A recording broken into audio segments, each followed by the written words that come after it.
Welcome back. If you didn't know, September is National Yoga Month, and it's all about the connection between the body and mind. Yoga is being used more to help mental health patients. So joining us to explain this morning is Jessica Toutant, yoga instructor at Rose Hill Center in Holly, and Lauren Fisher, co-occurring case manager.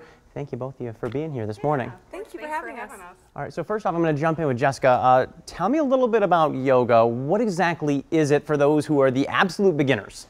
Well, yoga is a moving meditation, essentially. So it's very much less about the physical postures and the asana as much as it's about getting the mind in a meditative state. And a lot of the philosophy behind yoga is put into play with the physical postures to create the entire experience. Okay, so speaking of postures, show me a move here. I'm going to try. I didn't bring in my outfit today, but I'll go right along with you. And while you're doing that, tell me a little bit about how this is working in with the programs at your center.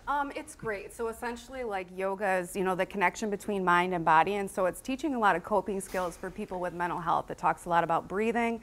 Exercise is great for mental health, so I mean both those things.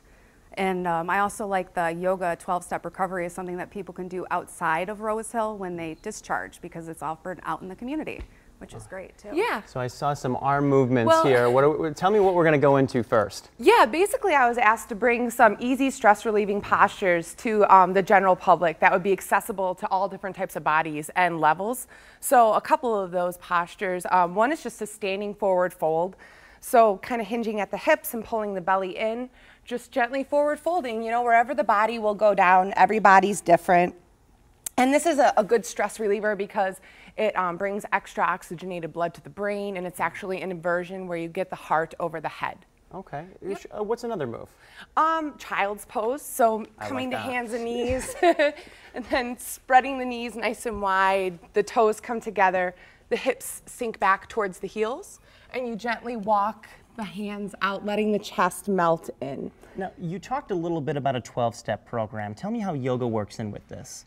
Well, addiction and the 12 steps are an embodiment of a mind and soul and spirit connection, as well as the physical ailment of addiction and the physical accompaniment of yoga. So it aligns all of those things, spirituality, wellness, and your mental stability all in one.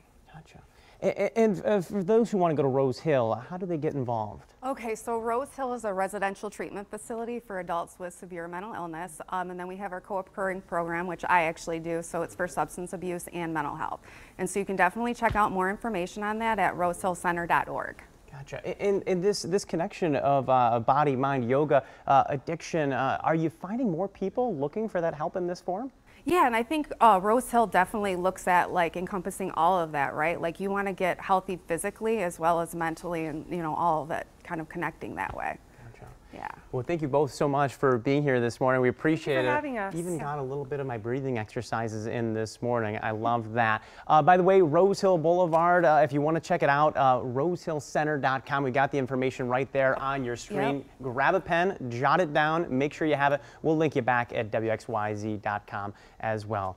Thank you so much for both of you joining us once again. Ellie, let's talk about the forecast. All right.